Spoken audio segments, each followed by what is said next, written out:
नमस्कार दोस्तों, मैं मिस्टर एमडी पूनिया आप सभी का एक बार फिर से स्वागत करता हूं मोहित दहिया क्लासेज के ऑनलाइन यूट्यूब प्लेटफॉर्म पे। दोस्तों, कैसे हो आप सभी? बिल्कुल एकदम शानदार, जबरदस्त, जिंदाबाद। अरे उम्मीद करता हूं दोस्तों कि आप बहुत अच्छे होंगे और आपकी अपने एग्जाम के लिए जो प्रिपरेशन है वो बहुत अच्छी जा रही होगी। और उसी उद्देश्य से एक बार फिर से मैं आप सभी के सामने उपस्थित हूं एक नए टॉपिक के साथ, जिसका मैं ऑब्जेक्टिव क्वेश्चन का सेशन लेकर आया हूं।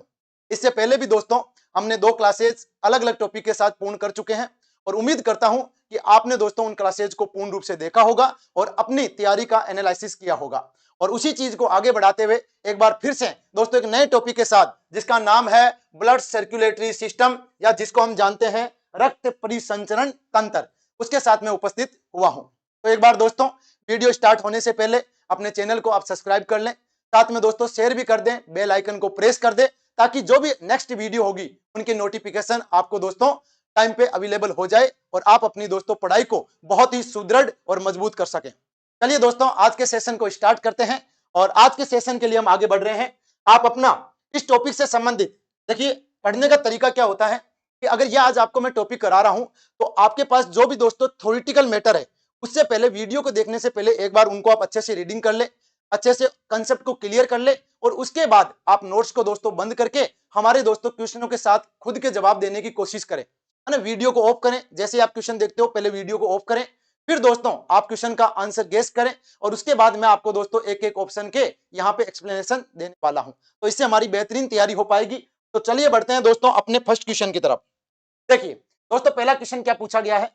पूछा गया है कि धमनी व शिराओं सहित रक्त परिसंचरण तंत्र का अध्ययन विज्ञान की कौन सी शाखा में किया जाता है? इसके सामने आपके पास ऑप्शन है। फर्स्ट ऑप्शन दिखाई दे रहा है हिमेटोलॉजी, दूसरा ऑप्शन दिखाई दे रहा है एंजियोलॉजी, और ऑप्शन सी है मायोलॉजी, और दोस्तों ऑप्शन डी दिखाई दे रहा है ऑन्कोलॉजी। जैसा कि आप सभी को पता है दोस्तों, जो रक्त परिसंचरण तंत्र होता है उसके मुख्यतः अंग कितने होते हैं? उसके अंग होते हैं 3, है ना। आप जैसे मैंने ऑफलाइन क्लासेज के अंदर भी आपको बताया था, हमारे शरीर में ब्लड सर्कुलेटरी सिस्टम ठीक वैसे ही काम करता है जैसे दोस्तों किसी मोटर या कुएं से दोस्तों आपके घर तक जो पानी पहुंचाने का सिस्टम होता है ना, ठीक वैसा ही सिस्टम हमारे शरीर में पाया जाता है।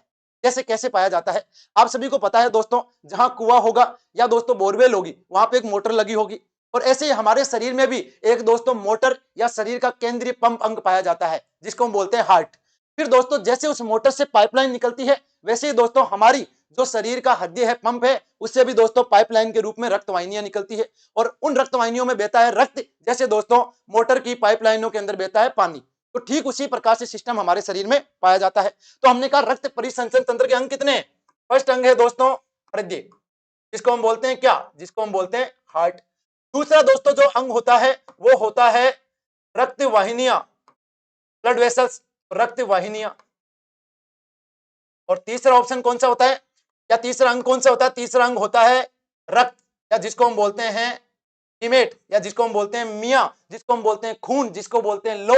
और ये दोस्तों एक आपका मीडिएटर होता है, बिचौलिया होता है, जो दोस्तों ऑक्सीजन और ग्लूकोज का परिवहन करने का कार्य शरीर की एक एक कोशिका तक करता है। पूरे शरीर में घूम घूम के माहौल बनाता है, जैसे मेरे बजरंगी भाई दोस्तों गलियों के अंदर घूम के माहौल बनाते हैं। तो सुनिएगा, देखो क्या क्वेश्चन पूछा गया है। धमनी व शिराओं सहित रक्त परिसंचरण। अरे धमनी और शिराएं क्या होती है? धमनी और शिराएं होती है दोस्तों रक्त वाहिनियां, है ना। रक्त वाहिनियां 3 प्रकार की होती है, धमनी, शिरा और रक्त केशिका, और इनका जो अध्ययन होता है वो क्या कहलाता है? तो सुनिएगा, देखो ये जो रक्त वाहिनियां होती है ना, ये दोस्तों सफर का काम करती है। सफर का मतलब इनके अंदर ब्लड बहता है, तो ब्लड का जो सफर होता है वो रक्त वाहिनियों के अंदर संपन्न होता है। और मैंने कहा था दोस्तों, अपने सफर को हमेशा क्या करो? एंजॉय करो। क्या करो? एंजॉय करो। तो रक्त वाहिनियों को किस नाम से जाना जाता है साइंस की भाषा में? एंजॉय से निकलेगा एनजीओ। क्या बोलेंगे? एनजीओ। और अगर मैं कहूं दोस्तों इन रक्त वाहिनियों का, धमनी शिराओं का अगर हम अध्ययन करते हैं तो एनजीओ से दोस्तों क्या बनेगा? एंजियोलॉजी। अरे क्या करो? एंजॉयलॉजी। तो इनको बोलेंगे एंजियोलॉजी। तो दोस्तों आप सभी के सामने ऑप्शन उपस्थित है। पहला ऑप्शन है हिमेटोलॉजी, और आप सभी को पता है हिमेट बोलते हैं रक्त को। तो रक्त का अध्ययन क्या कहलाता है? रक्त का अध्ययन कहलाता है हिमेटोलॉजी। तो ये होता है रक्त का अध्ययन, रक्त का अध्ययन, ये कहलाएगा रक्त का अध्ययन। फिर दोस्तों बात करें एनजीओ, देखो एनजीओ शब्द आ चुका है, और एनजीओ किसको बोला है? रक्त वाहिनियों का अध्ययन। तो हमारा राइट आंसर कौन सा होने वाला है? एंजियोलॉजी, रक्त वाहिनियों का अध्ययन। और फिर दोस्तों मायो, देखो तीसरा ऑप्शन का भी एनालिसिस करते हैं। मायो का मतलब होता है मांसपेशी। क्या मतलब होता है? मांसपेशी। और मांसपेशी का जो अध्ययन होता है वो क्या कहलाएगा? मायोलॉजी। तो मांसपेशियों का अध्ययन कहलाता है मायोलॉजी। और लास्ट ऑप्शन दे रखा है ओनको। एंड ओनको जो वर्ड है वो स्टैंड करता है दोस्तों कैंसर के लिए। तो कैंसर के लिए जो शब्द यूज आता है उसे बोलते हैं ओनको। कैंसर का अध्ययन क्या कहलाएगा? कैंसर का अध्ययन कहलाएगा ओंकोलॉजी। कैंसर का अध्ययन या कैंसर के अध्ययन से संबंधित जो शाखा होती है वो होती है एन्कोलॉजी। तो देखिए पहला क्वेश्चन आपके लिए क्लियर होना चाहिए। धमनियां और जो शिराएं होती है, साथ में रक्त केशिकाएं, ब्लड कैपिलरीज, ये सारी सारी रक्त वाहिनियां होती है। रक्त वाहिनियां दोस्तों इनको बोलते हैं एंजियो, और इनका अध्ययन होगा एंजियोलॉजी। हमने कहा ब्लड इनके अंदर दोस्तों परिवहन करता है, तो ये दोस्तों क्या करती है? उनको वाहक के रूप में ले जाने का काम करती है। Is clear? तो आप क्या करोगे? एंजॉय करोगे। चलिए अगले क्वेश्चन की तरफ बढ़ते हैं। अगला क्वेश्चन क्या है? अगला क्वेश्चन पूछा गया है ब्लड या रक्त का पीएच वैल्यू कितना होता है।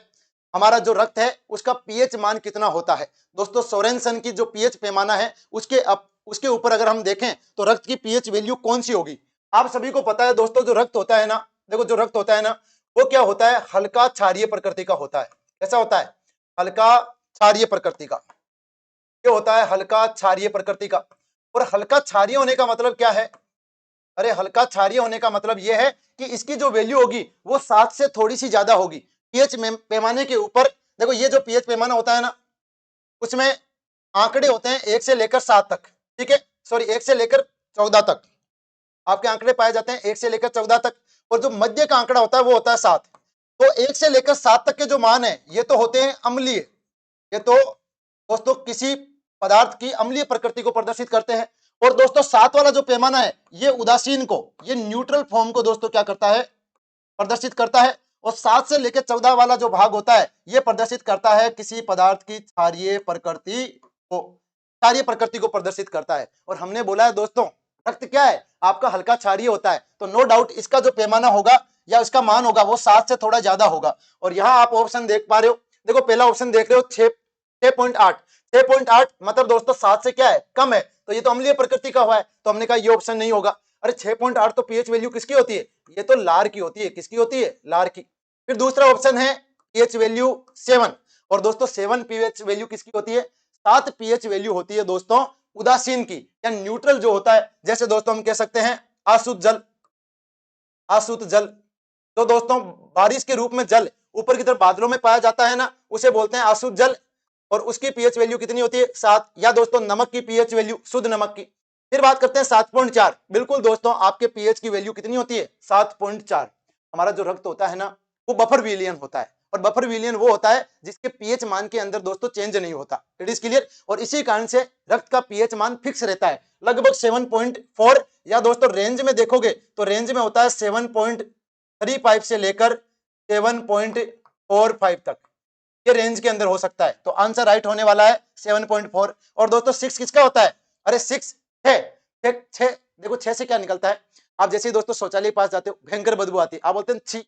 छी से मतलब 6, तो 6 किसका है? मूत्र का। याद रखना ना, 6 होता है मूत्र का। तो आपके सामने क्वेश्चन था ब्लड या रक्त का पीएच मान कितना होता है, तो हम कहेंगे ब्लड या रक्त आपका दोस्तों बफर विलियन होता है और इसकी पीएच वैल्यू होती है 7.4। और इसका ये मान निश्चित रहता है, हल्का क्षारीय प्रकृति का अपना ब्लड होता है। चलिए अगले क्वेश्चन की तरफ बढ़ते हैं। और वहीं पे हमने बात की लार का लगभग 6.8, जबकि लार दोस्तों अलग अलग प्रकृति की हो सकती है, तो रेंज में होता है। आंसू जल या उदासीन जो होता है वो 7 पर होता है, 7.4 हो ही गया। और दोस्तों मूत्र का होता है 6। तो मूत्र कैसा होता है? मूत्र होता है हल्का अम्लीय। चलिए अगले क्वेश्चन की बात करते हैं। अगला क्वेश्चन पूछा गया है ब्लड या जो रक्त होता है वो किस प्रकार का ऊतक होता है। आप सभी को पता है दोस्तों जो ब्लड होता है वो तरल होता है। तरल होने का मतलब है बहने का गुण रखता है। जो चीजें तरल या लिक्विड होती है वो बहने का गुण रखती है। तो पहले तो हमने बात की है दोस्तों आपका ब्लड होता कैसा है? ब्लड होता है एक तो तरल।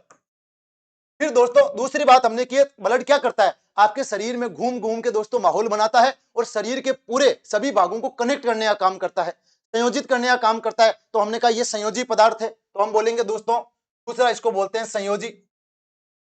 और तीसरा हम कहेंगे क्योंकि दोस्तों ये 3 प्रकार की रक्त कणिकाएं रखता है। रक्त कणिकाओं का समूह क्या कहलाता है? दोस्तों कोशिकाओं का समूह कहलाते हैं आपके ऊतक या टिश्यू। तो हम कहेंगे ये एक प्रकार का क्या है? ऊतक है। ये देखो अपने दोस्तों रक्त की कुछ बेसिक जानकारियों से ही हमने आंसर को खोज लिया है। क्वेश्चन पूछा गया था ब्लड किस प्रकार का ऊतक है। पहला ऑप्शन दे रखा है क्या उपकला ऊतक है, दूसरा पूछा गया क्या कंकालीय ऊतक है, और तीसरा ऑप्शन आपको दोस्तों दिख ही रहा है क्या है, तरल संयोजी ऊतक। तो हम कहेंगे ये दोस्तों कनेक्टिव टिश्यू है। और कैसा है, ये तरल कनेक्टिव टिश्यू होता है।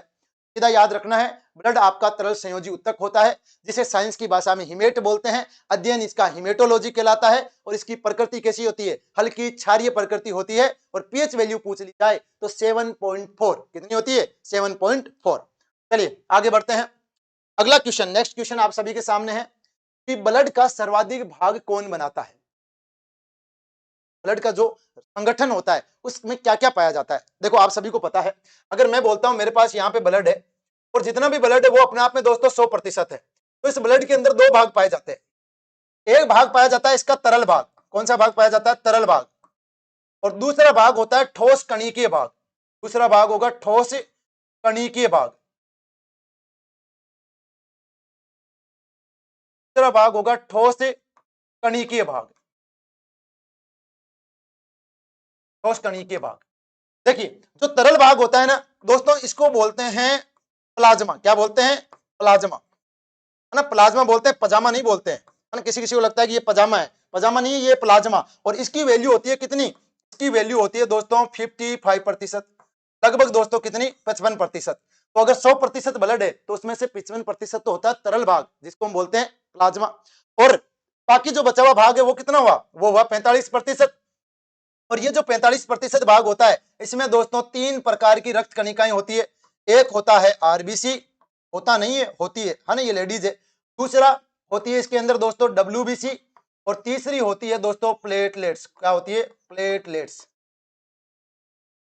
प्लेटलेट, तो आपकी प्लेटलेट्स, आरबीसी और डब्ल्यूबीसी, ये तो कणिकीय भाग होता है जो इसका 45% हिस्सा बनाता है। और साथ में दोस्तों जो तरल भाग होता है वो कितना बनाता है, 55%। तो यहाँ आप देख सकते हो क्या क्या ऑप्शन है। तो दोस्तों ब्लड का सर्वाधिक भाग बनाता है प्लाज्मा। और प्लाज्मा कितना होता है, ये होता है 55%। तो आपका राइट आंसर हो जाएगा ए। फिर बात की आरबीसी, डब्ल्यूबीसी और प्लेटलेट्स, ये तो तीनों मिलकर ही दोस्तों कितना भाग बनाती है, तीनों मिलकर ही भाग बनाती है कितना, 45% भाग बनाती है। तो बहुत ही सिंपल क्वेश्चन था और आंसर जाएगा प्लाज्मा। अगले क्वेश्चन की तरफ बढ़े। ओके, अगले क्वेश्चन की तरफ बढ़ते हैं। तो अगला क्वेश्चन पूछा गया है कि किस प्रोटीन को प्रतिस्कंदक प्रोटीन के नाम से जाना जाता है। प्रतिस्कंदक, प्रतिस्कंदक का मतलब क्या होता है, स्कंदन का मतलब होता है जमाना, है ना। स्कंदन का मतलब होता है जमाना। और प्रति, प्रति का मतलब जो एंटी काम करता है, एंटी का मतलब जो जमने से रोकने का काम करेगा। आप सभी को दोस्तों मालूम है, अगर हमारे शरीर पे कहीं चोट लगती है तो दोस्तों चोट लगने के बाद खून बहने लगता है। और कुछ समय के बाद में स्वतः ही हमारे शरीर से दोस्तों खून बहना रुक जाता है। अगर चोट बहुत गंभीर है तो बात अलग है, लेकिन अगर नॉर्मल चोट लगी तो कुछ समय बाद आपका रक्त जम जाएगा और खून बहना रुक जाएगा। ठीक है। अब दोस्तों हमने कहा कि ये तो जो खून जमना हुआ है, ये तो दोस्तों किसी विशेष प्रकार की प्रोटीन के कारण होता है, जिसकी बात हम आगे करेंगे। लेकिन दोस्तों हमारी रक्त वाहिनियों के अंदर भी तो वो चीज मिलती होगी जमाने वाली। तो उस दौरान हमारे रक्त वाहिनियों के अंदर भी खून जम जाना चाहिए और यह हानिकारक अवस्था होती। तो रक्त वाहिनियों में खून को जमने से रोकने का कार्य कौन करता है, या तो क्वेश्चन ऐसे पूछा जाता है, या क्वेश्चन पूछा जाता है कि हमारे शरीर के अंदर कौन सा प्रतिस्कंदक पाया जाता है। तो देखो स्कंदन का मतलब होता है जमना, स्कंदन का मतलब होता है जमना, या जिसको बोलते हैं थक्का बनना, थक्का बनना, या जिसको बोलते हैं थ्रोम्बस क्रिया, थ्रोम्बस, थ्रोम्बस। तो थ्रोम्बस, थक्का, जमना या स्कंदन, सारी एक ही चीजें हैं। और प्रति का मतलब जो जमने से रोकता है। तो दोस्तों आप सभी को पता है, देखो पहला ऑप्शन दे रखा है प्रोथ्रोम्बिन। प्रोथ्रोम्बिन तो दोस्तों शरीर के अंदर रक्त का थक्का जमवाने का काम करती है। दूसरा ऑप्शन है फाइब्रिनोजन। फाइब्रिनोजन भी क्या करती है, ये दोनों मिलकर दोस्तों रक्त का थक्का बनाती है। तो रक्त का थक्का बनाना इनका काम होता है, रक्त को जमाना। चोट लगने पर रक्त को जमाने का काम करती है आपकी प्रोथ्रोम्बिन और फाइब्रिनोजन प्रोटीन। फिर दोस्तों दे रखा है हिपेरिन। और जो हिपेरिन होता है ये दोस्तों आपके रक्त में पाया जाने वाला प्रतिस्कंदक पदार्थ है, जो आपकी रक्त वाहिनियों के अंदर रक्त को जमने से रोकता है। और ये जो हिपेरिन है इसका निर्माण कहाँ होता है, इसका निर्माण होता है दोस्तों एक तो यकृत में, और दूसरा दोस्तों एक डब्ल्यूबीसी होती है जिसका नाम है बेसोफिल। तो इसका निर्माण बेसोफिल डब्ल्यूबीसी वे यकृत, वे यकृत की मास्ट सेल द्वारा किया जाता है। यकृत की मास्ट सेल, यकृत की मास्ट सेल द्वारा निर्मित होता है। तो यकृत की मास्ट सेल द्वारा निर्मित होता है। और एल्बुमिन, अरे एल्बुमिन प्रोटीन क्या करती है? एल्बुमिन तो दोस्तों शरीर के अंदर प्रासरण नियमन का काम करती है, प्रासरण नियमन का कार्य करती है। मतलब आपके दोस्तों तरल पदार्थों को अधिक दाब से कम दाब की तरफ गति करने से रोकने का काम करती है, प्राशन दाब का नियमन करती है।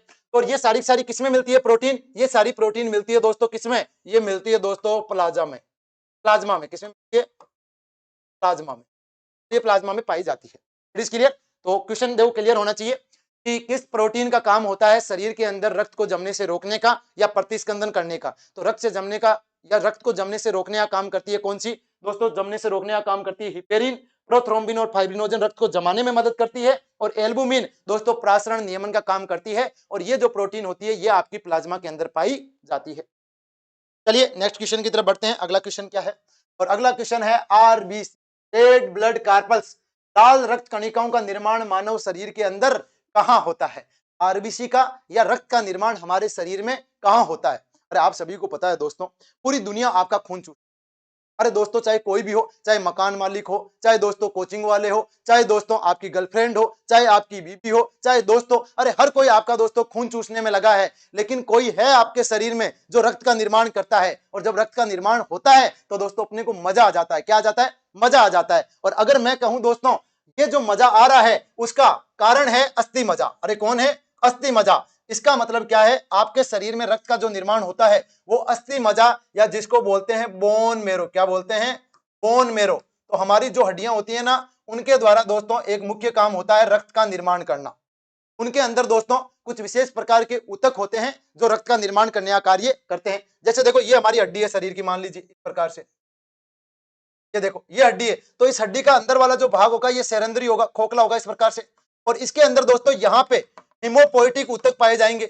और ये हिमोपोइटिक ऊतक क्या करेंगे? ये दोस्तों आपकी शरीर की रक्त कणिकाएं आरबीसी, डब्ल्यूबीसी वे प्लेटलेट्स के निर्माण का कार्य करती है। तो यहाँ पे आरबीसी, डब्ल्यूबीसी वे प्लेटलेट्स बनती है मुख्यतः। बात समझ में आ रही है सभी को? तो रक्त का निर्माण होता है अस्थि मज्जा में। अरे थाइमस तो क्या होती है? थाइमस तो दोस्तों आपके हृदय के समीप एक ग्रंथि होती है तो दोस्तों थाइमोसिन हार्मोन निकालती है। और ये थाइमोसिन हार्मोन शरीर की प्रतिरक्षा को मजबूत करने का काम करते हैं। थाइमस ग्रंथि को दोस्तों क्या बोलते हैं? इसे दोस्तों डब्ल्यूबीसी का ट्रेनिंग स्कूल या दोस्तों इसको बोलते हैं डब्ल्यूबीसी का प्रशिक्षण केंद्र के नाम से भी जाना जाता है। बुढ़ापे में ये ग्रंथि दोस्तों नष्ट होने लगती है तो व्यक्ति बुढ़ापे के अंदर बीमार हो जाता है। और लार ग्रंथियां ये तो दोस्तों 3 जोड़ी हमारे मुख गुहा के अंदर पाई जाती है जो पाचन से संबंधित कार्य करती है। बात समझ में आ गई सभी को? तो रक्त का निर्माण कहां होता है? शरीर के अंदर दोस्तों जो हड्डियां होती है उनके अंदर जो अस्थि मज्जा पाई जाती है या जिसको बोन मेरो बोलते हैं उसमें दोस्तों किसका निर्माण होता है? रक्त का, आरबीसी का, डब्ल्यूबीसी का या प्लेट। ओके चलिए अगले क्वेश्चन की तरफ बढ़ते हैं। चलिए जानी अगले क्वेश्चन की तरफ देखते हैं। अगला क्वेश्चन है रक्त को हृदय से अंगों तक पहुंचाने का कार्य कौन करता है? करता है दोस्तों हमारा जो हृदय है उस हृदय से शरीर के विभिन्न अंगों तक ब्लड को पहुंचाने के लिए कौन सी रक्तवाहिनियां जिम्मेदार होती है? और हमने दोस्तों जब क्लास के अंदर पढ़ा था तब मैंने आपको डायग्राम से इस प्रकार से बताया था। मैंने कहा था ये तो तुम्हारा मासूम सा क्या है? ये तो तुम्हारा मासूम सा दिल है। और इस दिल के अंदर प्रकोष्ठ कितने हैं? 4 दोस्तों कमरे पाए जाते हैं। और अगर मैं बात करूं दोस्तों यहां से देखो, यहां से दोस्तों एक मोटा सा पाइप निकलता है, रक्तवाहिनी निकलती है। और ये रक्तवाहिनी दोस्तों शरीर के अंदर ऑक्सीजन युक्त जो ब्लड होता है, यहाँ पे ऑक्सीजन युक्त जो ब्लड है उसे दोस्तों शरीर के अंगों की तरफ ले जाने का कार्य करती है। और आपकी यहाँ पे ये जो सेल है ये दोस्तों ऑक्सीजन को ग्रहण करती है। और इसका नाम क्या था? इस रक्तवाहिनी का नाम था महाधमनी। क्या नाम था?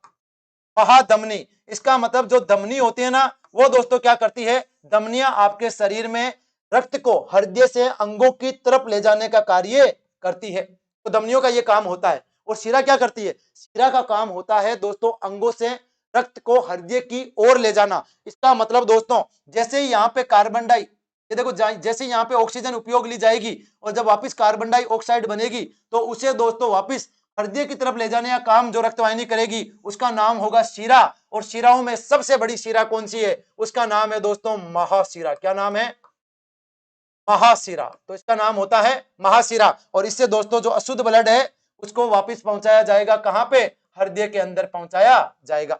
तो ऐसा डायग्राम हमने क्लास के अंदर देखा था और हमने कहा था हमारे हृदय से निकलने वाली ऐसी रक्तवाहिनियां जो दोस्तों शुद्ध रक्त को शरीर के विभिन्न भागों तक ले जाने का काम करती है उनको बोलते हैं धमनियां।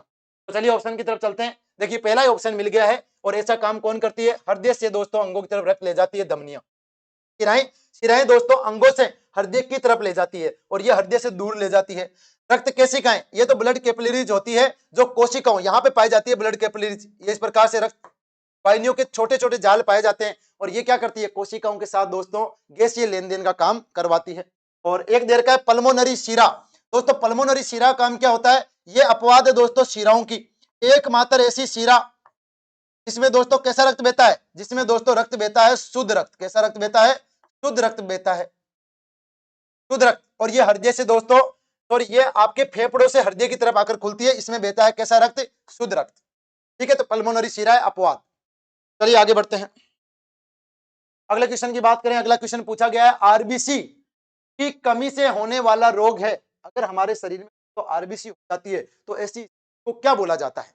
पहली बात तो आरबीसी कम क्यों? क्योंकि कोई ऐसा रोग होगा जो हमारे शरीर में जाकर हानिकारक जीवाणु या विषाणु होगा जो हमारे शरीर में प्रवेश करके, या प्रोटोजोआ, वो दोस्तों हमारे शरीर में प्रवेश करके आरबीसी को मार देगा। आरबीसी को पोषण का घर, अपना पोषण का केंद्र बनाएगा और उसके बाद दोस्तों आरबीसी को क्या कर देगा? बर्बाद कर देगा। और इस दौरान शरीर में आरबीसी कम होने लगेगी। और आरबीसी का कम होना क्या कहलाता है? चलिए ऑप्शन के साथ देखते हैं, ऑप्शन का एनालिसिस करते हैं। तो पहला ऑप्शन दे रखा है पॉलीसाइथेमिया। देखो पोली का मतलब होता है ज्यादा, है ना, अधिक। साइथे का मतलब होता है साइट का मतलब कोशिका, और मिया मतलब रक्त। तो रक्त में दोस्तों कोशिकाओं की संख्या बढ़ना, या दोस्तों रक्त में आरबीसी की संख्या बढ़ना, रक्त में आरबीसी की संख्या बढ़ना, आरबीसी की संख्या बढ़ना क्या कहलाता है? आरबीसी की संख्या बढ़ना कहलाता है पॉलीसाइथेमिया। क्या कहलाता है? पॉलीसाइथेमिया। दूसरा है एनीमिया। एनम का मतलब कमी, मिया का मतलब रक्त। तो दोस्तों शरीर में रक्त की कमी, तो दोस्तों रक्त की कमी हो, या दोस्तों शरीर में आरबीसी की कमी हो, पहले भी मैंने आपको बताया है, या शरीर के अंदर हीमोग्लोबिन की कमी हो, एचबी का मतलब हनुमान बेनीवाल नहीं है, एचबी का मतलब है हीमोग्लोबिन, या दोस्तों शरीर में कमी हो फेरस तत्व की। अगर इन सब की कमी होती है तो ऐसी स्थिति को दोस्तों शरीर में बोला जाता है क्या? एनीमिया। एनम का मतलब कमी, मिया का मतलब होता है रक्त। तो आंसर क्या सही जाएगा? आरबीसी की जो कमी होगी शरीर में वो क्या कहलाएगी? वो कहलाएगी एनीमिया। अगला ऑप्शन दे रखा है ल्यूकेमिया। ल्यूको का मतलब होता है डब्ल्यूबीसी, ल्यूकोसाइट, और दोस्तों मिया का मतलब होता है रक्त। तो पूरे मिया में, पूरा रक्त में अगर ल्यूको ही ल्यूको हो गया तो इसे बोलते हैं डब्ल्यूबीसी का अनियंत्रित रूप से बढ़ना, जिसे ब्लड कैंसर या रक्त कैंसर के नाम से जाना जाता है।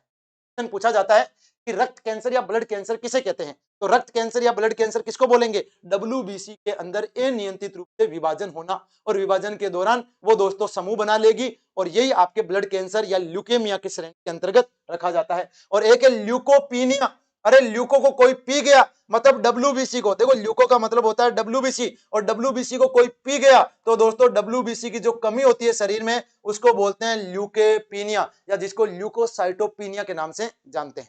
बहुत आसान है, ल्यूको का मतलब डब्ल्यूबीसी, का मतलब कमी। ल्यूकेमिया मतलब पूरे मिया में ल्यूको हो जाना, डब्ल्यूबीसी हो जाना, तो इसको बोलते हैं ब्लड कैंसर। एनीमिया तो एनम का मतलब कमी, मिया का मतलब रक्त। तो रक्त में दोस्तों, सॉरी मिया का मतलब रक्त, तो दोस्तों रक्त की कमी क्या कहलाती है? आपकी आरबीसी की कमी, हीमोग्लोबिन की कमी, एनीमिया। और पॉलीसाइथेमिया रक्त में आरबीसी की संख्या बढ़ना, यह कहलाता है पॉलीसाइथेमिया। एक एक दोस्तों वर्ड का हमने पोस्टमार्टम किया यहां से। अगला क्वेश्चन पूछा गया है कि रक्त का लाल रंग किस धातु की वजह से होता है? अरे अपना रक्त कैसा दिखाई देता है? लाल लाल दिखाई देता है। और लाल किस कारण दिखाई देता है? आप सभी को पता है दोस्तों, हमारा जो रक्त होता है ना, उसमें दोस्तों मुख्यतः रक्त कणिका पाई जाती है आरबीसी, क्या आरबीसी, ठीक है। लगभग तो रक्त कणिकाओं में 99% जो भाग पाया जाता है वो किसका पाया जाता है? आरबीसी का पाया जाता है। इस क्लियर? और इसी कारण से आरबीसी लाल होती है, इसी कारण से रक्त कैसा होता है? लाल, क्योंकि आरबीसी का नाम क्या है? रेड ब्लड कार्पस, लाल रक्त कणिका। और दोस्तों आरबीसी के लाल होने का कारण क्या है? आरबीसी के लाल होने का कारण है हीमोग्लोबिन। ये देखो अंदर की तरफ पाया जा रहा है हीमोग्लोबिन। और हीमोग्लोबिन के अंदर कौन से धातु पाई जाती है? हीमोग्लोबिन के अंदर धातु पाई जाती है फेरस धातु, या जिसको हम बोलते हैं Fe+2, या जिसको हम बोलते हैं लोहा, या जिसको हम बोलते हैं फेरस। तो दोस्तों फेरस या जो लोहा होता है वो हमारे शरीर में हीमोग्लोबिन के निर्माण के लिए जरूरी होता है। हीमोग्लोबिन का निर्माण होगा तो आरबीसी का निर्माण होगा, और आरबीसी का निर्माण होगा तो रक्त का निर्माण होगा। तो रक्त का लाल रंग होता है हीमोग्लोबिन श्वसन वर्ण के कारण, जिसमें धातु पाई जाती है कौन सी? लोहा धातु पाई जाती है। चलिए एक एक ऑप्शन को देख लेते हैं। क्या दोस्तों हीमोग्लोबिन के अंदर या आरबीसी के अंदर आपकी क्यूप्रस या जिसको हम कॉपर बोलते हैं, क्या क्यूप्रस पाया जाता है? नहीं। क्या दोस्तों आपके क्यूप्रिक पाया जाता है? देखो, अगर दोस्तों एक फंडा और बताता हूं, अगर दोस्तों घात ज्यादा होती है तब तो दोस्तों शब्द के पीछे लगाते हैं इक, और अगर घात कम होती है तो दोस्तों शब्द के पीछे लगाते हैं अस। क्या लगाते हैं? अस।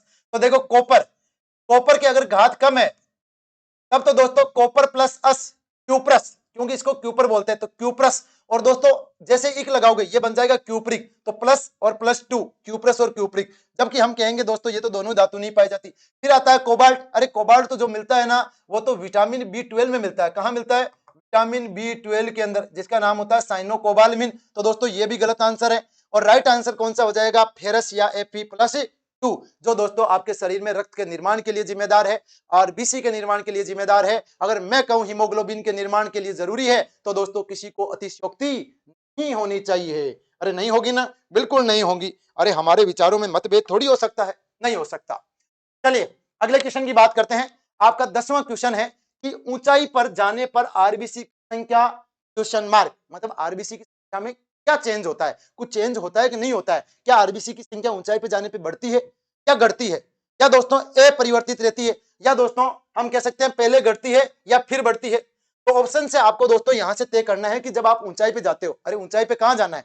भगवान के पास, यमराज जी के पास? नहीं नहीं नहीं, वहां नहीं जाना। अपने को ऊंचाई पे मतलब हम किसी पहाड़ी इलाके पे जाते हैं, है ना, मान लीजिए माउंट एवरेस्ट पे जाते हैं, तो आप सभी को पता है जैसे जैसे ऊपर जाते हैं क्या वायुमंडल में कमी आती है क्या? और वायुमंडल में कमी आती है तो मतलब दोस्तों शरीर के अंदर या वायुमंडल में ऑक्सीजन की भी कमी आएगी। और जब ऑक्सीजन की कमी होगी ना तो दोस्तों आरबीसी क्या करेगी? अपनी संख्या को बढ़ाएगी, ताकि जितना ऑक्सीजन मिले उसको पकड़ पकड़ के लाना है अपने को। क्योंकि आरबीसी में मिलता है हीमोग्लोबिन ट्रक, और ये ट्रक क्या करता है? एक हीमोग्लोबिन का जो अणु होता है वो 4 ऑक्सीजन से जुड़ता है, उनको बिठाकर लाता है। तो जब दोस्तों कमी होगी तो उस दौरान क्या करेंगे? हम ट्रकों की संख्या बढ़ा देंगे और ऊंचाई पे जाने पे आरबीसी की संख्या बढ़ जाएगी। आप सभी को पता है ना, ऊंचाई वाले इलाके पे लोग रहते हैं ना, है ना, वो गोरे तो होते ही हैं, जैसे कश्मीर वाले लोग गोरे होते हैं, और साथ साथ में उनका दोस्तों जो चेहरा होता है ना वो टमाटर की तरह रेडिश होता है ना, सेब की तरह लाल लाल दिखाई देता है। अरे कभी कभी हम पूछते भी है ना, देखो आरबीसी से ऐसा पूछा भी जाता है कि ऊंचाई पे आरबीसी तोरा कहीं हाल रे, कश्मीरी गोरी के गाल लाल लाल रे। तो लाल होने का कारण क्या है? क्योंकि उनमें आरबीसी की संख्या बढ़ी हुई है, और इसी कारण से उनका जो चेहरा दिखता है वो थोड़ा रेडिश दिखता है। तो हम कहेंगे ऊंचाई पर जाने पर आरबीसी की संख्या बढ़ती है। और आरबीसी की संख्या बढ़ना क्या कहलाता है? यह कहलाता है पॉलीसाइथेमिया। क्या कहलाता है? पॉलीसाइथेमिया। पॉलीसाइथेमिया, पॉलीसाइथेमिया मतलब मियाँ के अंदर जो साइट है ना, साइट की संख्या पॉली हो जाएगी। पॉली का मतलब होता है अधिक, है ना, बहु, पॉलीमर। तो दोस्तों हमने कहा है पॉलीसाइथेमिया, और ऊंचाई पे जाने पे आरबीसी की संख्या बढ़ती है। अरे ऊंचाई पे जाते हैं तो और भी घटनाएं होती है। ऊंचाई पे जाएंगे तो दोस्तों क्वथना का मान कम हो जाएगा, ठीक है। उस दौरान दोस्तों जो चावल होंगे या दोस्तों सब्जी होगी वो अच्छे से नहीं पकेगी। ऊंचाई पे जाने पर दोस्तों दाब घटने के कारण हमारे नाक से नक्सीर आने लगता है, क्योंकि दोस्तों आपका जो रक्त होता है वो अधिक दाब से कम दाब की तरफ गति करेगा। दरवे का ये गुण होता है, तो वो अधिक दाब से कम दाब की तरफ गति करेगा। फाउंटेन पेन के अंदर दोस्तों साई जो होगी वो लीक होने लग जाएगी या बाहर निकलने लग जाएगी। शरीर में आरबीसी की संख्या बढ़ जाएगी, पॉलीसाइथेमिया हो जाएगा। तो दोस्तों ऐसी कंडीशन उत्पन्न होती है ऊंचाई पर जाने पर। चलिए नेक्स्ट क्वेश्चन की तरफ बढ़ते हैं अब। और अगला क्वेश्चन है डब्ल्यूबीसी की संख्या होती है, हमारे शरीर में डब्ल्यूबीसी की संख्या कितनी होती है? अरे डब्ल्यूबीसी को शरीर का पुलिस बोलते हैं, है ना, ये शरीर की पुलिस है। और आप सभी को पता है दोस्तों, अगर हम अपने देश में भी बात करें तो दोस्तों जो पुलिस होती है ना उसकी संख्या आम जनता के मुकाबले तो काफी कम होती है। अरे मानते हो कि नहीं मानते? तो हमारे शरीर में जो आम पब्लिक है वो तो है आरबीसी, और जो दोस्तों शरीर की सैनिक है उसको बोलते हैं पुलिस, है ना, शरीर की जो सैनिक है उसको बोलते हैं डब्ल्यूबीसी। और डब्ल्यूबीसी की संख्या कितनी होती है? डब्ल्यूबीसी की संख्या होती है लगभग 6000 से 8000 प्रति एमएम क्यूब। प्रति एमएम क्यूब भाग के अंदर दोस्तों डब्ल्यूबीसी की संख्या होती है 6000 से 8000। It is clear? तो ये तो राइट आंसर हो जाएगा डब्ल्यूबीसी के लिए, ये तो डब्ल्यूबीसी की संख्या होती है। चलिए और अन्य ऑप्शन पे भी गौर कर लेते हैं। अच्छा 5 से 8 लाख ये दोस्तों किसी की भी नहीं होती है। 50 से 55 लाख, अगर हम कहें दोस्तों 50 से 55 लाख ये पाई जाती है दोस्तों आरबीसी की संख्या, आरबीसी की संख्या। लेकिन किसमें? पुरुषों में। पुरुषों में जो आरबीसी की संख्या होती है वो लगभग दोस्तों 50 से 55 लाख के आसपास होती है। और महिलाओं में जो आरबीसी की संख्या होती है वो दोस्तों होती है 45 से 50 लाख, या 40 से 45 भी बोल सकते हो। तो लगभग आरबीसी की महिला के अंदर इतनी मात्रा होती है। वैसे तो अगर मैं आपके लिए सामने लिखूं ना तो देखो आरबीसी की संख्या रियल में कितनी होती है?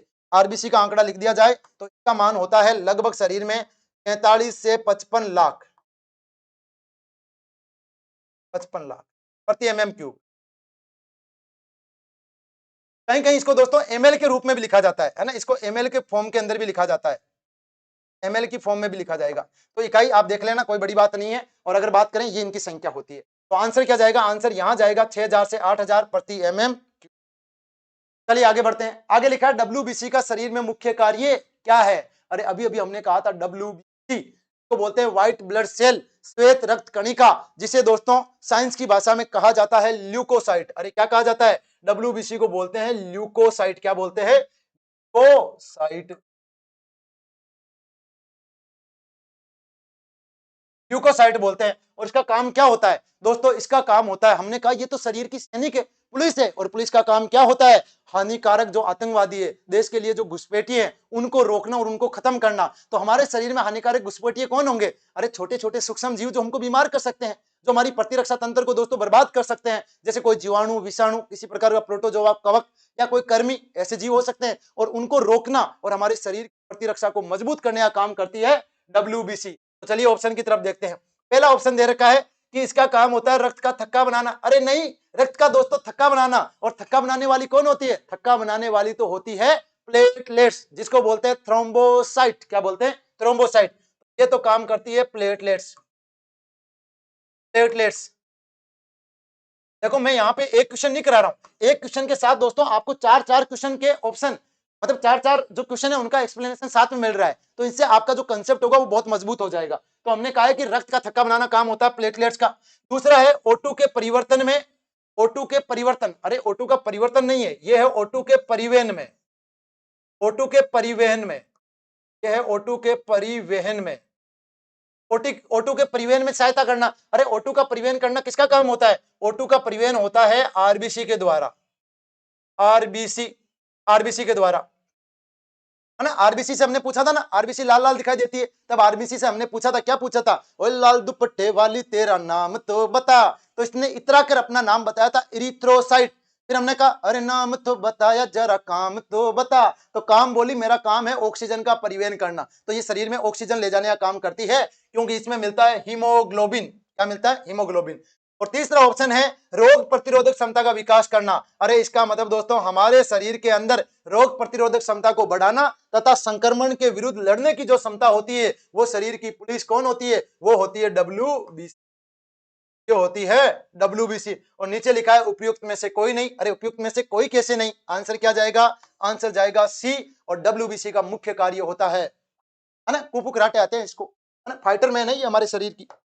फाइटरमैन क्या है दोस्तों, रोगाणु को इसके अंदर जो मोनोसाइट होती है ना, वो तो दोस्तों ऐसे पकड़ पकड़ के धोती है ना रोगाणु को, कि रोगाणु को गाने सुनाई देते हैं, वॉशिंग पाउडर निरमा, निरमा, अरे है कि नहीं। चलिए आगे बात करते हैं अगले क्वेश्चन की। अगला क्वेश्चन है प्लेटलेट्स, जिसको बोलते हैं बिंबाणु या जिसको बोलते हैं थ्रोम्बोसाइट, का मुख्य कार्य शरीर में क्या है। और अभी 2 मिनट पहले लास्ट क्वेश्चन के अंदर हमने पढ़ा था, प्लेटलेट्स का काम होता है शरीर में रक्त का थक्का बनाने का काम करना, है ना। रक्त अगर बहता है तो थक्का करने का काम होता है। तो इसका काम होता है, जैसे देश में मिस्त्री काम करते हैं ना, तो ये मिस्त्री का काम कर रही है, और रक्त का क्या बनाती है, थक्का बनाने का काम करती है। तो चलिए अपने ऑप्शन की तरफ चलते हैं। रक्त का थक्का नहीं बनने देना, अरे पगला गए हो क्या, रक्त का थक्का तो बनाएगी। तो हमने कहा अगला ऑप्शन क्या है, रक्त का थक्का बनाने में सहायता करना, बिल्कुल राइट आंसर, बिल्कुल राइट आंसर है, रक्त का थक्का बनाने में सहायता करना। तो देखो ऑप्शन सी दे रखा है रोग प्रतिरोधक क्षमता पैदा करना। अपने दिमाग पे जरा जोर दी, दिमाग पे थोड़ा जोर दो। अब मुझे बताओ कि रोग प्रतिरोधक क्षमता कौन बढ़ाती है, सोचा, दिमाग में आया क्या, आया ना डब्ल्यूबीसी। अगर डब्ल्यूबीसी आया तो राइट आंसर है, ये काम करती है डब्ल्यूबीसी। और दोस्तों लास्ट ऑप्शन है O2 के परिवहन में सहायता। अरे O2, अरे मेरे मोटू, O2 का परिवहन कौन करता है, O2 का परिवहन करती है कौन, O2 का परिवहन करती है दोस्तों आरबीसी, लाल रक्त कणिका, रेड ब्लड कार्पस, ये करती है आरबीसी। तो प्लेटलेट्स का काम, प्लेटलेट्स को बोलते हैं बिंबाणु या इसको बोलते हैं थ्रोम्बोसाइट। क्या बोलते हैं, थ्रोम्बोसाइट। और ये काम करती है थ्रोम्बस का, थ्रोम्बस का मतलब मैंने लिखा था, थ्रोम्बस का मतलब होता है थक्का बनाना। क्या होता है, थक्का बनाना, ये थक्का बनाती है। चलिए अगले क्वेश्चन की तरफ चलते हैं। और आपका दोस्तों 15वां क्वेश्चन है, एड्स का एचआईवी वायरस कौन सा डब्ल्यूबीसी को नष्ट कर शरीर की प्रतिरक्षा तंत्र को बर्बाद कर देता है या शरीर की प्रतिरक्षा तंत्र को कमजोर बना देता है। आप सभी को पता है ना दोस्तों एड्स क्या होता है। अरे एड्स कोई रोग है क्या, नहीं दोस्तों, एड्स कोई रोग नहीं है, भाई ये रोगों का घर है। क्या है? रोगों का घर है। नई नई बीमारियों को न्योता देता है। क्यों देता है? क्योंकि ये शरीर की दोस्तों जो प्रतिरक्षा बनाती है ना, उसको बर्बाद कर देता है। दोस्तों इसका जो HIV वायरस होता है, जिसको बोलते हैं बहुरूपिया वायरस, जिसको बोलते हैं घात करो छिप जाओ वायरस, या जिसको बोलते हैं रीट्रो वायरस, ये रीट्रो वायरस क्या करेगा? आपके शरीर की प्रतिरक्षा को बर्बाद कर देगा। शरीर की प्रतिरक्षा बनाती है WBC, और ये WBC को दोस्तों तबाह कर देगा। और उस दौरान जब शरीर की प्रतिरक्षा खत्म हो जाएगी, अरे देश से अगर आपने सेना को ही हटा दिया, तो दोस्तों सेना हटा दोगे ना, तो होगा क्या? छोटा मोटा चोर उचक्का भी होगा ना, वो भी राजा की तरह दोस्तों यहाँ पे राज करने लग जाएगा। तो उस दौरान छोटी मोटी बीमारी भी होगी ना, वो हमारे दोस्तों शरीर में क्या हो जाएगी? प्रवेश करेगी, और वापिस दोस्तों जाएगी नहीं, लंबे समय तक हमारे शरीर के अंदर बनी रहेगी। और उस दौरान लगातार दोस्तों जुकाम बना रहेगा। अरे एचआईवी क्या, सॉरी, एड्स रोग में होता क्या है दोस्तों? लंबे समय तक बुखार आ रहा है तो बुखार बना रहेगा, जुकाम लगी है तो जुकाम बनी रहेगी, शरीर को बुखार आ रहा है तो बुखार आएगा, दस्त लग रही है तो दस्त लग रही है, सिर दर्द बना रह रहा है तो सिर दर्द बना रह रहा है ना? तो ऐसी समस्या होती है। तो घबराना नहीं है ना? कोई घबरा जाए कि सर यार मेरे को भी पिछले कुछ 10 दिनों से 15 दिनों से जुकाम लगी है, जाए नहीं रही, मेरे को तो नहीं हो गया है ना बच्चे, ना ना मुन्ना, ना ऐसे एड्स नहीं होता है। हम बात करेंगे दोस्त एड्स कैसे होता है। किसी को देखने से, छूने से, साथ बैठने से एड्स नहीं होता। आप साथ में बैठे कहाँ रहते हो, है ना? कुछ ना कुछ कुचरमांदी करते हो तभी एड्स होता है। चलिए बात करते हैं दोस्तों। तो देखिए, तो एड्स दोस्तों WBC को खत्म करता है। WBC भी कौन सी WBC को? अरे WBC होती कितने प्रकार की है? अगर मैं सीधा लिखूं ना WBC के नाम, तो टोटल WBC होती है 5। कितनी होती है? 5। एक होती है दोस्तों न्यूट्रोफिल। क्या होती है? न्यूट्रोफिल्स। न्यूट्रोफिल्स। एक होती है बेसोफिल। बेसोफिल। एक होती है दोस्तों एसिडोफिल। एसिडोफिल। एसिडोफिल्स। तो 3 तो ये हो गई। फोर्थ होती है दोस्तों आपकी मोनोसाइट। कौन सी होती है? मोनोसाइट। और लास्ट एंड लिस्ट दोस्तों होती है कौन सी? 5वीं होती है आपकी लिम्फोसाइट। और ये दोस्तों आपके जो एड्स का HIV वायरस है ना, ये बर्बाद करता है लिम्फोसाइट को। क्योंकि लिम्फोसाइट का काम होता है शरीर के अंदर प्रतिरक्षियों का निर्माण करना, और प्रतिरक्षियों का निर्माण करने के कारण ये दोस्तों प्रतिरक्षी बनाने वाली, अरे जो हथियार सप्लाई करने वाली है ना, उसी को सबसे पहले मारेगी। तो दोस्तों एड्स किसको मारता है? एड्स शरीर में मारता है WBC को। WBC में भी कौन सी? HIV virus. HIV वायरस शरीर में WBC को मारेगा। WBC भी कौन सी? लिम्फोसाइट। कौन सी? लिम्फोसाइट। अच्छा लिम्फोसाइट भी कौन सी? लिम्फोसाइट भी दोस्तों टी लिम्फोसाइट। अरे कौन सी? T lymphocyte. T lymphocyte. और टी लिम्फोसाइट में भी कौन सी? टी लिम्फोसाइट के अंदर भी टी हेल्पर होती है। टी हेल्पर, तो टी हेल्पर को मारने का काम करता है। देखो हमने क्या देखा कि HIV जो वायरस है वो शरीर में WBC को मारता है। WBC कौन सी? लिम्फोसाइट। लिम्फोसाइट भी 2 प्रकार की होती है, टी लिम्फोसाइट और बी लिम्फोसाइट। तो टी लिम्फोसाइट को बर्बाद करता है, और दोस्तों टी लिम्फोसाइट के अंदर भी जो टी हेल्पर होती है ना, उसको मारता है, और उस दौरान शरीर की प्रतिरक्षा कमजोर हो जाती है। ऑप्शन की तरफ चलें क्या? देखिए ऑप्शन की तरफ चलते हैं। मोनोसाइट दोस्तों आपकी सबसे बड़ी जो WBC होती है वो होती है मोनोसाइट। तो सबसे बड़ी WBC ये तो होती है सबसे बड़ी WBC, सबसे बड़ी WBC लिम्फोसाइट। हाँ बिल्कुल राइट आंसर होने वाला है आपका। कौन सा? लिम्फोसाइट। शरीर में सर्वाधिक मात्रा में मिलने वाली WBC कौन सी है? सबसे अधिक संख्या, सबसे अधिक संख्या होती है दोस्तों न्यूट्रोफिल्स की। अधिक संख्या इस WBC की सबसे अधिक संख्या होती है, और बेसोफिल की संख्या सबसे कम होती है। तो यहां से आंसर होने वाला है लिम्फोसाइट। दोस्तों 15 क्वेश्चन कर लिए हमने। एक बार के लिए मैं भी दोस्तों पानी का ब्रेक ले लेता हूं, और तब तक मैं आपके लिए अगला क्वेश्चन सामने रख रहा हूं, और आपको अगले क्वेश्चन के लिए जवाब देना होगा कि अगला क्वेश्चन का आंसर क्या होगा। क्वेश्चन है हीमोग्लोबिन की अधिकतम बंधुता किसके साथ होती है ना? क्वेश्चन ये पूछा गया है। आपको साथ में यह भी जवाब सोचना है कि अगर दोस्तों ऑक्सीजन और हीमोग्लोबिन जुड़ता है तो इसको क्या बोलते हैं?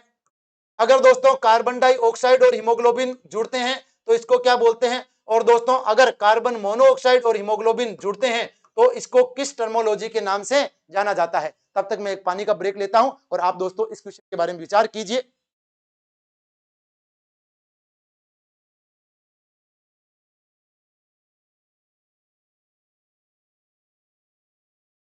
चलिए छोटी सी ड्रिंक डोली के बाद एक बार वापस लौटते हैं। क्या आपने इस चीज का जवाब ढूंढ लिया क्या दोस्तों? उम्मीद करता हूं अगर आपने ऑफलाइन के अंदर मुझसे पढ़ा होगा तो नो डाउट आपने यकीनन यहां से आंसर पता लगा लिया होगा। पूछा है कि हीमोग्लोबिन की अधिकतम बंधुता होती किसके साथ है? देखो पहले बात तो ये पता होना चाहिए कि हीमोग्लोबिन किस किस के साथ बंधुता करता है। ऑक्सीजन के साथ भी हीमोग्लोबिन जुड़ता है, कार्बन डाइऑक्साइड के साथ भी हीमोग्लोबिन जुड़ता है और दोस्तों कार्बन जो मोनोऑक्साइड है उसके साथ भी हीमोग्लोबिन जुड़ता है। इस क्लियर। अब अगर मैं यहां से बात करूं, देखो सबसे पहले तो दोस्तों ऑक्सीजन जब हीमोग्लोबिन के साथ जुड़ता है तो इसको बोलते हैं ऑक्सी हीमोग्लोबिन। क्या बोलते हैं? Oxy haemoglobin. ऑक्सी हीमोग्लोबिन को बोला जाता है ऑक्सी हीमोग्लोबिन। जब दोस्तों कार्बन डाइऑक्साइड हीमोग्लोबिन के साथ जुड़ता है तो इसको बोलते हैं कार्ब मीनो हीमोग्लोबिन। क्या बोलते हैं? Carbamino haemoglobin. Carbamino haemoglobin. और जब दोस्तों कार्बोक्सी आपका carbon dioxide sorry carbon monoxide जुड़ता है तो इसको बोलते हैं कार्बोक्सी हीमोग्लोबिन। कार्बोक्सी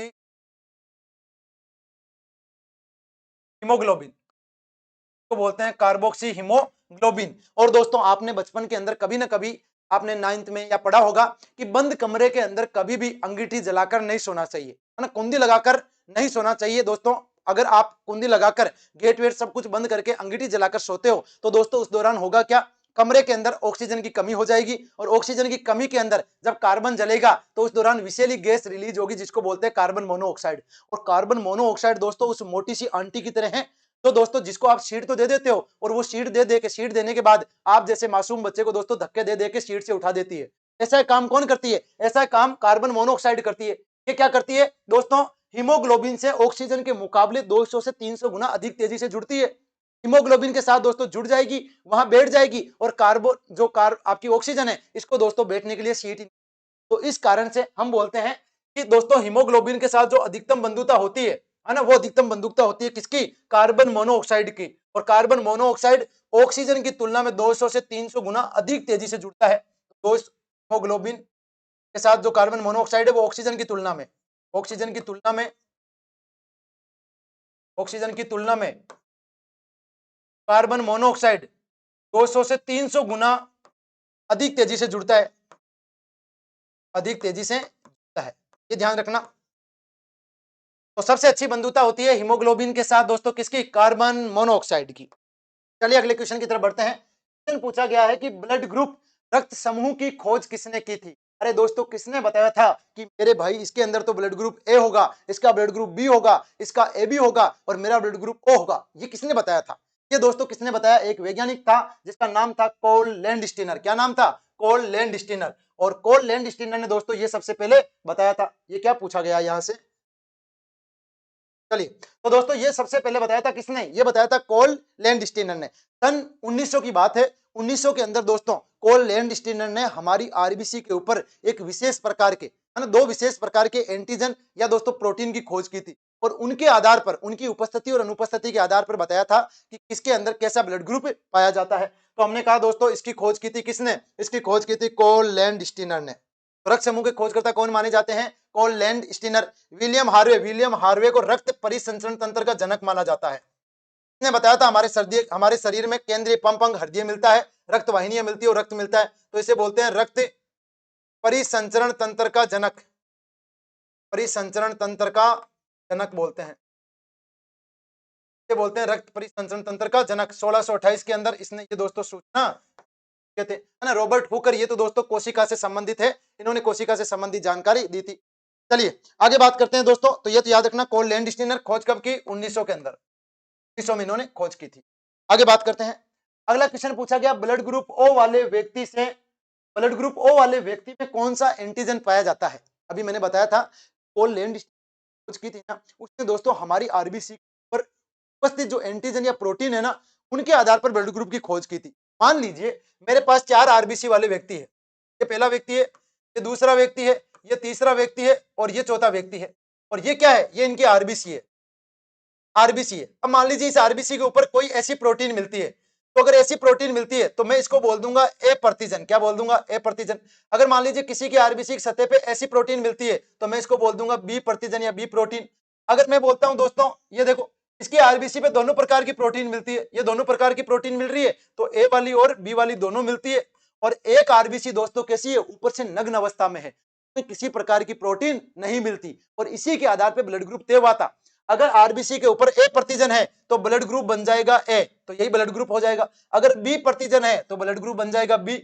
यदि आरबीसी की सतह पर ए और बी दोनों प्रतिजन है तो दोस्तों ब्लड ग्रुप बन जाएगा क्या? A B. और अगर दोस्तों आरबीसी की सतह नग्न अवस्था में है, ऊपर किसी प्रकार का प्रतिजन या एंटीजन नहीं है तो दोस्तों ब्लड ग्रुप बन जाएगा ओ। क्या बन जाएगा? ओ बन जाएगा। तो आप मुझे बताओ यहां पे जो आपके पास ओ ब्लड ग्रुप है, ये वाला ओ ब्लड ग्रुप है, इसकी आरबीसी सतह पे कौन सा एंटीजन मिल रहा है? अरे कोई सा ही नहीं मिल रहा है। ए तो मिल रहा है ब्लड ग्रुप ए पर, बी पर मिल रहा है बी एंटीजन, ए व बी दोनों मिल रहा है ए बी ब्लड ग्रुप में, और कोई नहीं, कोई नहीं का मतलब है कोई प्रतिजन नहीं, कोई प्रतिजन नहीं या कोई प्रोटीन नहीं। प्रतिजन को बोलते हैं एंटीजन, और एंटीजन का काम क्या होता है? एंटीजन का काम होता है ब्लड ग्रुप का निर्धारण करना।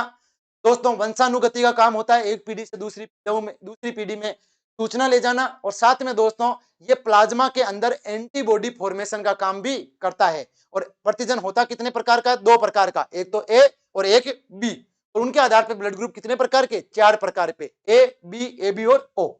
चलिए अगले क्वेश्चन की तरफ बढ़ते हैं।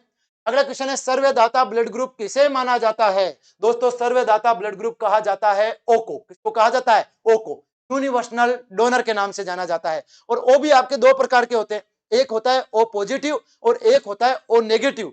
तो दोस्तों इनमें आपका सर्वदाता ब्लड ग्रुप कौन सा होता है? इनमें सर्वदाता ब्लड ग्रुप होता है ओ नेगेटिव, क्योंकि ओ नेगेटिव में किसी प्रकार की एंटीजन या प्रतिजन नहीं पाया जाता है। अगर आपने मेरी क्लास ली है तो वहां पे मैंने आपको डिटेल में बताया था कि प्रतिजन की उपस्थिति के आधार पर ब्लड ग्रुप होता है 4, और दोस्तों आरएच कारक की उपस्थिति के आधार पर या अनुपस्थिति के आधार पर ब्लड ग्रुप हो जाते हैं 8 प्रकार के, जिनमें आरएच उपस्थित होता है उनका ब्लड ग्रुप पॉजिटिव होता है, जैसे A positive, B positive, A B positive, O positive. और जिनके दोस्तों आरबीसी के ऊपर आरएच कारक नहीं पाया जाता उनका ब्लड ग्रुप है नेगेटिव प्रकार का, जैसे A negative, B negative, B negative या ओ नेगेटिव। इस क्लियर? तो दोस्तों आरएच कारक के द्वारा ब्लड ग्रुप हो जाते हैं 8 प्रकार के, और यूनिवर्सल डोनर या सर्वदाता कौन सा हो जाएगा? ये हो जाएगा ओ माइनस। क्यों हो जाएगा? क्योंकि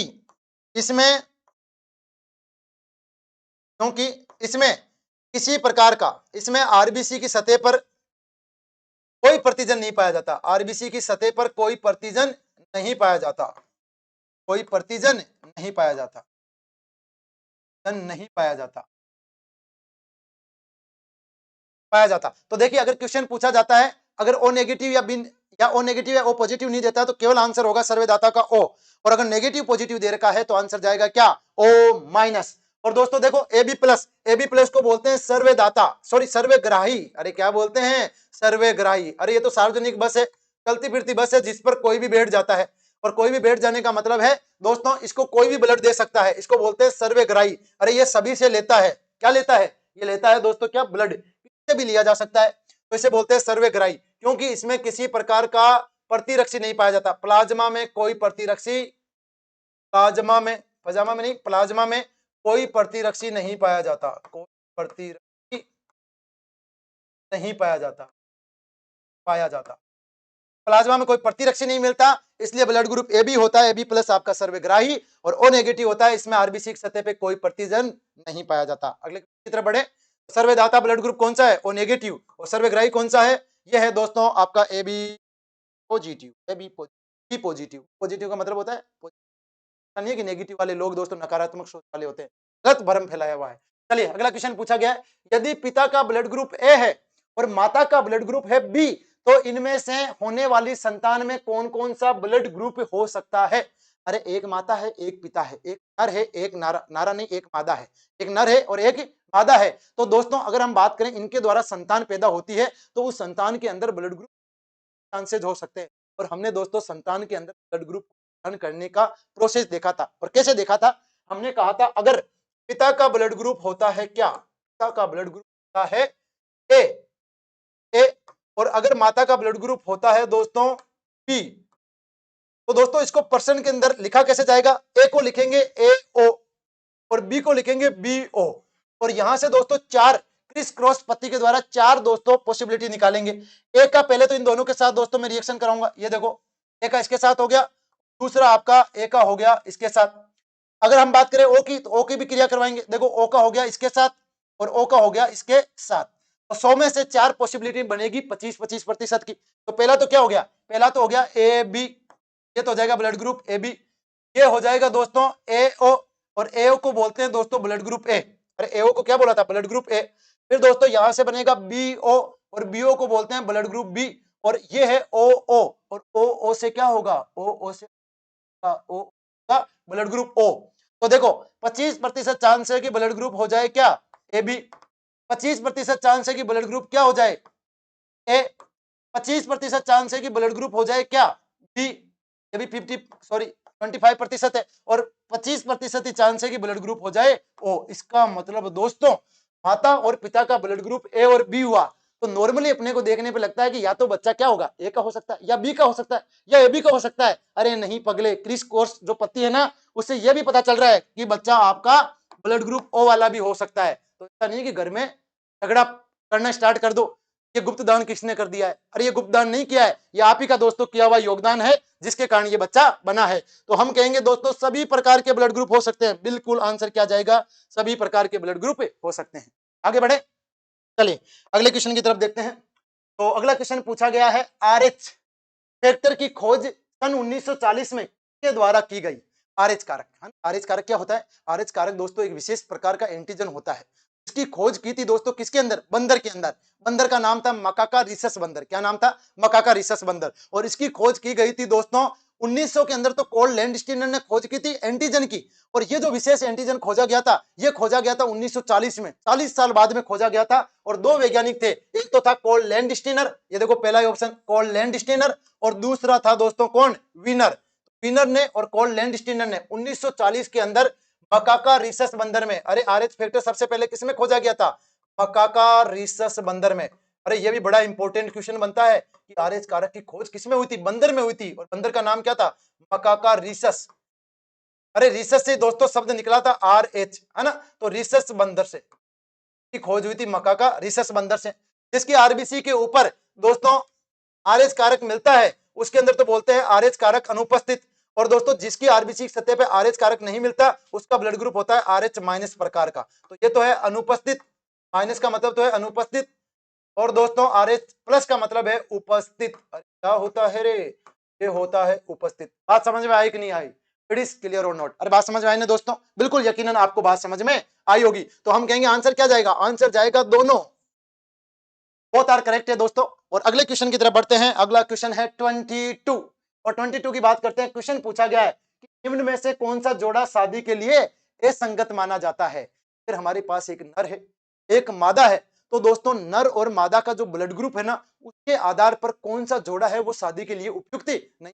देखो यहां तक ही समस्या है, मुश्किल से जोड़े बन रहे हैं, और उन जोड़ों के अंदर भी ब्लड ग्रुप भी दोस्तों क्या है, ऑब्जेक्शन पैदा कर रहा है। तो कौन कौन से दोस्तों ब्लड ग्रुप वाले होते हैं ऐसे व्यक्ति जो अगर शादी कर लेंगे तो दोस्तों पहली संतान तो वो आसानी से पैदा कर लेंगे, लेकिन जैसे ही वो हम दो हमारे दो का कंसेप्ट लागू करेंगे तो दूसरा संतान पैदा नहीं कर पाएंगे। और ऐसे असंख्य जोड़े कौन से होते हैं, तो हमने दोस्तों पढ़ा था आरएच संबंधी असामान्यता। और आरएच संबंधी असामान्यता में मैंने बताया था, यदि पुरुष का ब्लड ग्रुप होता है दोस्तों आरएच पॉजिटिव, और महिला का या दोस्तों पत्नी का ब्लड ग्रुप होता है आरएच नेगेटिव, आरएच महिला, अरे ला हो जाएगा, लाला ये ला हो जाएगा। तो महिला का ब्लड ग्रुप होता है आरएच नेगेटिव, और उस दौरान दोस्तों इनके बीच में सेक्सुअल इंटरकोर्स होगा, और एक ये नए बच्चे की नींव रखेंगे। और ये जो नींव रखी जाएगी कहां रखी जाएगी, और ये नींव क्या नर के शरीर में रखी जाती है क्या, नहीं, ये नींव रखी जाती है माँ के शरीर के अंदर, माता के शरीर में। और उस दौरान आप मुझे बताओ ये बच्चा कौन सा बनेगा, ये बच्चा बनेगा दोस्तों आरएच प्लस वाला।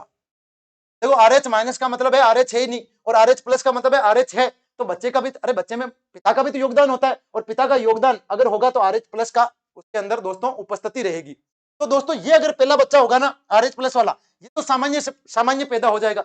लेकिन जैसे दोस्तों हम दो हमारे दो की बात आएगी, तो उस दौरान जो बच्चा होगा दूसरा, ये भी आरएच प्लस वाला ही होगा। और अगर ये आरएच प्लस वाला हुआ तो दोस्तों माता का शरीर इस बार चेक करेगा, पहला वाला बच्चा तो हो जाएगा, लेकिन ये पहला वाला बच्चा जब पैदा होगा ना, ये क्या करेगा, ये माता के शरीर के अंदर एंटीबॉडी फॉर्मेशन कर देगा। आप सोचो एक शरीर में दो ब्लड ग्रुप रह सकते हैं क्या, नहीं रह सकते। तो आप देखो दो जीव पल रहे, एक तो माता है उसका ब्लड ग्रुप है आरएच नेगेटिव, और अंदर बच्चा पड़ रहा है आरएच पॉजिटिव वाला। तो दोस्तों ये शरीर कैसे सहन कर सकता है। तो जैसे ये बच्चा पैदा होगा ना, ये क्या करेगा दोस्तों, माता के शरीर के अंदर एंटीबॉडी फॉर्मेशन कर देगा, प्रतिरक्षी निर्माण कर देगा। और इस बार प्रतिरक्षी दूसरी नींव जैसे रखी जाएगी, ये दोस्तों चेक करेगा जो प्रतिरक्षी बनाए, और ये प्रतिरक्षी जब जाकर चेक करेगा कि दूसरा बच्चा कौन सा है, आरएच पॉजिटिव, तो दोस्तों उस दौरान जो इस बच्चे की आरबीसी होगी ना, वो दोस्तों इस प्रतिरक्षी के कारण ब्लास्ट होकर फट जाएगी। और ऐसे रोग को क्या बोलते हैं, वो बोलते हैं इरिथ्रोब्लास्टोसिस।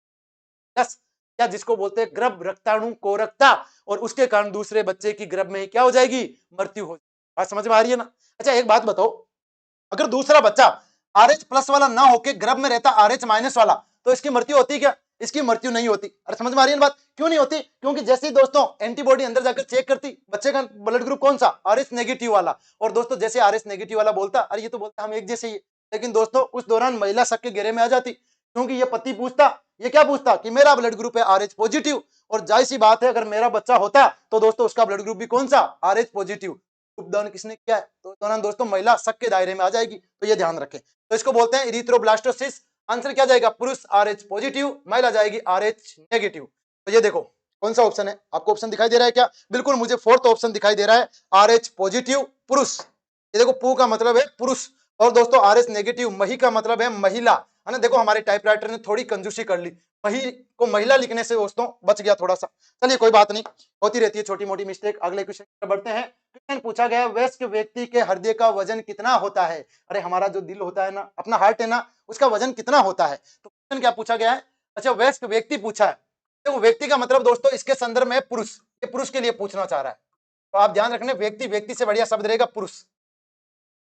चलो हम तो सारे ऑप्शन की बात कर लेंगे किसका कितना कितना वजन होता है, तो दोस्तों बात करते हैं पुरुष। अरे पुरुष के हृदय का वजन कितना होता है, आपको पता है दोस्तों हम बड़े दिल के मालिक होते हैं, पुरुष होते हैं ना वो बड़े दिल के मालिक होते हैं। दिल इतना बड़ा होता है कि दोस्तों इसमें सब समा जाते हैं, अरे अड़ोस वाले पड़ोस वाले ऊपर वाले नीचे वाले मित्र मित्र की मित्र, है ना दोस्तों, सब इसके अंदर समा जाते हैं, और इसी कारण से हम कहते हैं पुरुषों का दिल बड़ा होता है। और कितने ग्राम का होता है, अरे 300 ग्राम का होता है, कितने ग्राम का होता है, 300 ग्राम का होता है। तो ये तो होता है पुरुष के हृदय का वजन 300 ग्राम, ठीक है। तो पुरुषों का हृदय का वजन होता है 300 ग्राम, हम बड़े दिल के मालिक होते हैं। जबकि महिला का दिल कितना होता है, अरे दोस्तों महिलाओं का दिल होता है पाव भर का, कितना होता है, पाव भर का, या जिसको हम बोलते हैं 250 ग्राम, अरे है कि नहीं। तो महिलाओं का दिल छोटा होता है, छोटी छोटी बात पे दिल छोटा करती है, तुमने ये कह दिया वो कह दिया, अच्छा थोड़ी लगता है, तो हमने कहा ये दोस्तों महिलाओं का दिल होता है ना, महिला के हृदय का वजन होता है। और जो छोटा सा बच्चा जो अभी दोस्तों इस दुनिया में लॉन्च हुआ है, जो नवजात शिशु होता है, उसके हृदय का वजन कितना होता है, उसके हृदय का वजन होता है 20 ग्राम। तो नवजात शिशु,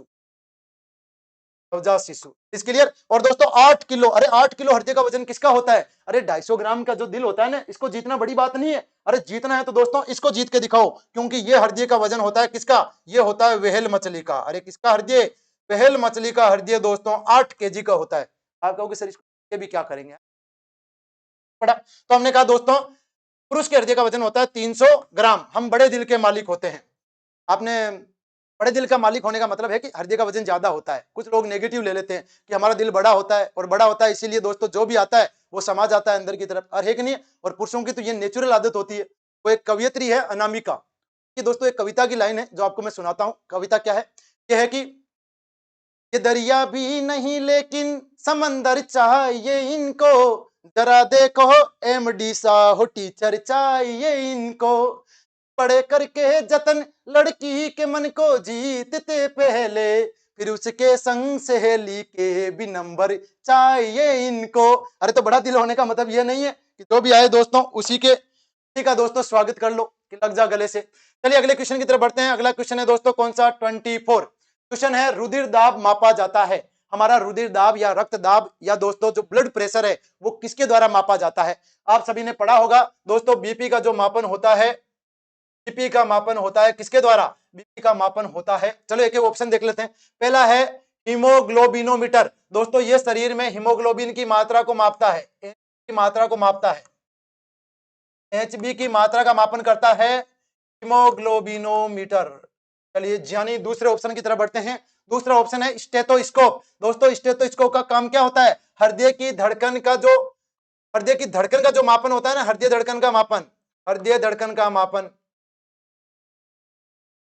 धड़कन धड़कन धड़कन धड़कन, हृदय धड़कन का मापन करता है कौन, स्टेथोस्कोप, हृदय धड़कन का मापन। अरे आपने ऐसा यंत्र देखा होगा, डॉक्टर कान के अंदर दोस्तों डाल के बैठा रहता है इस प्रकार से, जैसे आप जाते हो दोस्तों कभी आपके पीठ पे लगाता है कभी कहीं पे लगाता है, तो ये होता है दोस्तों क्या, स्टेथोस्कोप। स्पायरोमीटर, स्पायरोमीटर का काम क्या होता है, ये दोस्तों श्वसन दर का मापन करता है, क्या मापन करता है, श्वसन दर का मापन यंत्र होता है ना, ये होता है स्पायरोमीटर। और दोस्तों लास्ट ऑप्शन है स्पेग्नोमेनोमीटर, और ये किसका मापन करता है, ये दोस्तों रक्त दाब का मापन करता है, रक्त दाब का। अरे बीपी जाती है ना, आप अपना ब्लड प्रेशर चेक कराते हो ना, तो दोस्तों कैसे चेक किया जाता है? एक यंत्र होता है जिसका नाम है स्पिग्नोमेनोमीटर, रक्तदाब का मापन।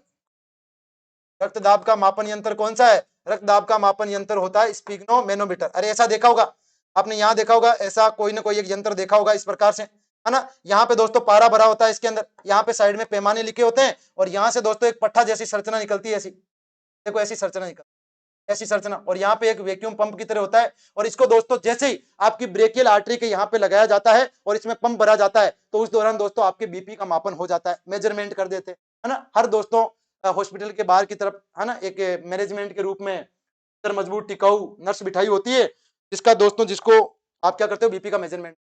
चलिए 25 क्वेश्चन देखते हैं। किसी वर्ग या मछलियों के प्राणियों का हृदय कितना प्रकोष्ठीय होता है? दोस्तों हमारा हृदय कितना प्रकोष्ठीय होता है? 4 प्रकोष्ठीय। 2 ऊपर की तरफ आलिंद होते हैं और 2 नीचे की तरफ क्या होते हैं? नीले होते हैं। It is clear. अलग अलग जीवों के अंदर दोस्तों प्रकोष्ठों की संख्या होती है अलग अलग, इज क्लियर। और अगर मैं बात करूं दोस्तों मछलियों के अंदर, अरे मछलियां आपकी दोस्तों किसमें पाई जाती है? मछली किसमें पाई जाती है? पानी में। नाम सुना होगा आपने, है ना, बचपन के अंदर कविता सुनी होगी कि मछली जल की रानी है और फ्राई करके खानी है। अरे नहीं नहीं नहीं, है ना। तो दोस्तों अगर बात करें मछलियों के अंदर जो हृदय होता है ना, वो देखो इसके हृदय बोलते हैं वीनस हृदय, और मनुष्य तो मछली होती है उसका हृदय होता है ऐसा, कैसा हृदय होता है मछलियों का? ऐसा हृदय। एक तो आलिंद होता है और एक क्या होता है? एक ही नीले होता है। तो एक आलिंद और एक नीले। तो दोस्तों मछलियों का हृदय होता है 2 प्रकोष्ठीय। तो राइट आंसर क्या हो जाएगा? 2। और इनके हृदय को बोलते हैं वीनस हृदय। क्या बोलते हैं? वीनस हार्ट के नाम से जाना जाता है, वीनस हृदय। 3 प्रकोष्ठीय किसमें होता है? 3 प्रकोष्ठीय होता है दोस्तों उभयचर में। राइट तो नहीं लगाऊंगा लेकिन ऑप्शन बता देता हूं। 3 प्रकोष्ठीय होता है उभयचरों में। किसमें होता है? उभयचरों में। यह है उभयचरों में। उभयचरों में मतलब मेंढक के अंदर दोस्तों कितना प्रकोष्ठीय? 3 प्रकोष्ठीय। और 4 प्रकोष्ठीय किसमें होता है? 4 प्रकोष्ठीय होता है मनुष्य के अंदर, 2 आलिंद और 2 नीले। पक्षी वर्ग के अंदर भी होता है और 2 अपवाद आपके रेप्टाइल के होते हैं। कौन कौन से? घड़ियाल व मगरमच्छ। घड़ियाल व मगरमच्छ के अंदर भी कौन सा होता है? घड़ियाल व मगरमच्छ के अंदर भी 4 प्रकोष्ठीय हृदय होता है। कॉकरोच में कितना? 13 प्रकोष्ठीय। और हमारे दोस्तों किसानों का जो मित्र के नाम से जाना जाता है केंचुआ, केंचुए में होते हैं 4 जोड़ी हृदय। अरे कितने हृदय होते हैं? 4 जोड़ी हृदय, 4 जोड़ी हृदय। हमारे तो एक ही हृदय होता है ना। काश अगर ऐसा होता, 2 दिल होते सीने में, है ना। अब हमारे 2 दिल तो नहीं है। आप देखो केंचुए कितने? 4 जोड़ी है, 8 हृदय है। अगला क्वेश्चन क्या पूछा गया है? 26 क्वेश्चन है। ECG electrocardiography. दोस्तों कार्डियो किसको बोलते हैं? नाम से पता चल रहा है, कार्डियो बोलते हैं हृदय को। तो बोलते हैं हृदय को, हृदय को बोलते हैं कार्डियो। तो ईसीजी या इलेक्ट्रोकार्डियोग्राफ, है ना। ग्राम क्यों लिखा? ग्राफ लिखना। चलो इलेक्ट्रोकार्डियोग्राम, है ना। ग्राम इसको ईसीजी का फुल फॉर्म है और जब ये वर्क करती है तो इसको बोलते हैं इलेक्ट्रोकार्डियोग्राफी। किसकी गतिविधियों को दर्शाती है? तो कार्डियो मतलब हृदय, और हृदय की गतिविधियों को कौन दर्शाती है? आपको पता है ना दोस्तों, हृदय की गतिविधियां आपको जब ईसीजी कराने के लिए बोला जाता है तो इस तरीके से दोस्तों लाइन आती है ना, अलग अलग प्रकार की। आप इस प्रकार से देखते हो लाइनिंग, है ना। तो ये जो दोस्तों ग्राफ बनाया जाता है ना, ये बनाया जाता है ईसीजी के द्वारा, इलेक्ट्रोकार्डियोग्राफी के द्वारा। एक बहुत इंपॉर्टेंट क्वेश्चन और बनता है कि ईईजी का संबंध दोस्तों शरीर के कौन से भाग से है? तो ईईजी का संबंध होता है दोस्तों किससे? मस्तिष्क से। देखो मस्तिष्क के सामने होगा ईईजी, इलेक्ट्रो ईईजी इलेक्ट्रोइंसेफेलोग्राफी। ईईजी का फुल फॉर्म क्या होता है? ईईजी का फुल फॉर्म होता है इलेक्ट्रोइंसेफेलोग्राफी। नीचे लिख रहा हूं ईईजी इलेक्ट्रोइंसेफेलो, इंसेफेलो का संबंध होता है मस्तिष्क से, तो इलेक्ट्रोइंसेफेलोग्राफी। तो ये दोस्तों मस्तिष्क की गतिविधियों का अध्ययन करती है ईईजी। और दोस्तों ईसीजी जो अध्ययन करती है वो किसका करती है? ईसीजी अध्ययन करती है किसकी? हृदय का दोस्तों अध्ययन करने का कार्य करती है। चलिए आगे बात करते हैं। अगला क्वेश्चन है 27। विश्व में प्रथम हृदय प्रत्यारोपण किसके द्वारा किया गया था? विश्व के अंदर दोस्तों जो प्रथम हार्ट ट्रांसप्लांट किया गया था वो किसके द्वारा किया गया था? वो किया गया था दोस्तों एक वैज्ञानिक थे जिन्होंने 3 दिसंबर 1967 को, है ना, अमेरिका के दोस्तों वैज्ञानिक, सॉरी अमेरिका के नहीं, इंग्लैंड के वैज्ञानिक थे। और इंग्लैंड के ये जो वैज्ञानिक थे इनका नाम था डॉक्टर क्रिश्चियन बेनार्ड। अरे क्या नाम था? डॉक्टर क्रिश्चियन बेनार्ड, है ना। 3 दिसंबर 1967 के अंदर इन्होंने, दिसंबर 1967 के अंदर इन्होंने पहला हार्ट ट्रांसप्लांट किया था। और ये दोस्तों किया था डॉक्टर क्रिश्चियन बेनार्ड ने। हमारे भारत के अंदर, हमारे देश के अंदर दोस्तों सबसे पहले हार्ट ट्रांसप्लांट किसने किया था? 1994 के अंदर किया था। किसने? वेणुगोपाल शर्मा ने। ये देखो वेणु को बना दिया है देणु। अब बताओ हमारे वेणुगोपाल जी दोस्तों ऊपर तो नाराज नहीं हो जाएंगे क्या? तो डॉक्टर वेणुगोपाल जी ने दोस्तों भारत में सर्वप्रथम हृदय प्रत्यारोपण किया। भारत में हृदय प्रत्यारोपण किसने किया? भारत में हृदय प्रत्यारोपण किया है वेणुगोपाल शर्मा ने, और विश्व के अंदर दोस्तों सबसे पहले किया है डॉक्टर क्रिश्चियन बेनार्ड ने, है ना, जो इंग्लैंड के ओल्ड होम से संबंधित थे। चलिए आगे बात करते हैं। अच्छा, रॉबर्ट जार्विक, देखो एक नाम दिया है रॉबर्ट जार्विक, और रॉबर्ट जार्विक ये दोस्तों क्या है आपका दोस्तों कृत्रिम हृदय। कैसा हृदय? कृत्रिम हृदय। पूरा नाम है रॉबर्ट जार्विक 7। तो रॉबर्ट जार्विक तो दोस्तों वैज्ञानिक का नाम है, और कृत्रिम हृदय का निर्माण किया था। कृत्रिम हृदय का निर्माण किया था इन्होंने, कृत्रिम हृदय का निर्माण किया था, जिसका नाम क्या था? जिसका नाम था जार्विक 7। नाम क्या था? नाम था इस कृत्रिम हृदय का जार्विक 7, जार्विक 7। जार्विक जो 7 है ना, वो कृत्रिम हृदय का नाम है, जिसकी खोज की थी रॉबर्ट जार्विक ने। और विश्व में प्रथम हार्ट ट्रांसप्लांट किसने किया था? पुनिया ने? अरे नहीं नहीं नहीं, ये किया था दोस्तों किसने? डॉक्टर क्रिश्चियन बेनार्ड ने।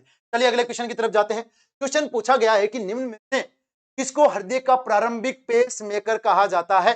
अरे दोस्तों, पेस मेकर, पेस मेकर वो होता है जो पेस बनाता है, पेस मेकिंग का कार्य करता है। पेस किसको बोलते हैं? करंट दोस्तों उत्पन्न करता है, आवेग उत्पन्न करता है। कौन है जो हृदय की धड़कन को प्रारंभ करता है? और दोस्तों हमने पढ़ा है हृदय की जो होती है ना धड़कन, वो प्रारंभ होती है एस ए नोड से। अरे आपके दोस्तों दाएं आलिंद के अंदर एक घुंडी नुमा संरचना होती है जिसका नाम होता है एस ए नोड, और ये एस ए नोड जिसको बोलते हैं पेस मेकर।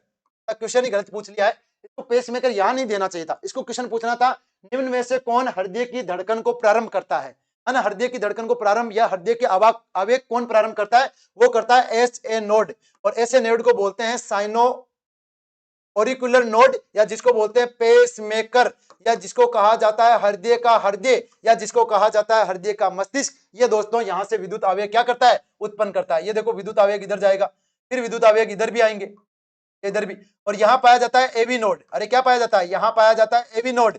आगे की तरफ यहां पे मिलेंगे हिंज बंडल, ये देखो हिंज बंडल, और हिंज बंडल के बाद दोस्तों यहां मिलेंगे पुरकंजे तंतु, पुरकंजे फाइबर। ये तो है hinge bundle, bundle of hinge. पूछा जाता है हिंज बंडल का संबंध किससे है? हृदय से है। और पुरकंजे तंतु भी कहां पाए जाते हैं? हृदय में पाए जाते हैं। तो ये है पुरकंजे तंतु, पुरकंजे तंतु। और ये क्या करेंगे? तंत्रिका आवेग का, सॉरी तंत्रिका आवेग नहीं, माफ कीजिएगा, ये दोस्तों विद्युत आवेग का यहां से क्या करेंगे? संचरण करेंगे। तो सबसे पहले करंट उत्पन्न होता है एवी नोड से। कहां से उत्पन्न होता है? सॉरी एसए नोड से। क्या हो गया है? एसए नोड से। कहां से उत्पन्न होता है? एसए नोड से। एसए नोड से जाएगा एवी नोड, एवी नोड से हिंज बंडल, और हिंज बंडल से पुरकंजे तंतु, और पुरकंजे तंतु से जाएगा नीले की दीवारों पर। इस प्रकार से क्वेश्चन पूछा जाता है हृदय की धड़कन का नियंत्रण कौन करता है? हृदय की धड़कन का कम बढ़ना या ज्यादा होना, यह नियंत्रण करने का काम किया जाता है इसके द्वारा। यह किया जाता है दोस्तों आपके छोटे दिमाग मेडुला ओब्लागेटा के द्वारा। किसके द्वारा? मेडुला ओब्लागेटा, जो आपके पश्चिम मस्तिष्क में पाया जाता है, शरीर की अनैच्छिक क्रियाओं को नियंत्रित करता है, मेडुला ओब्लागेटा।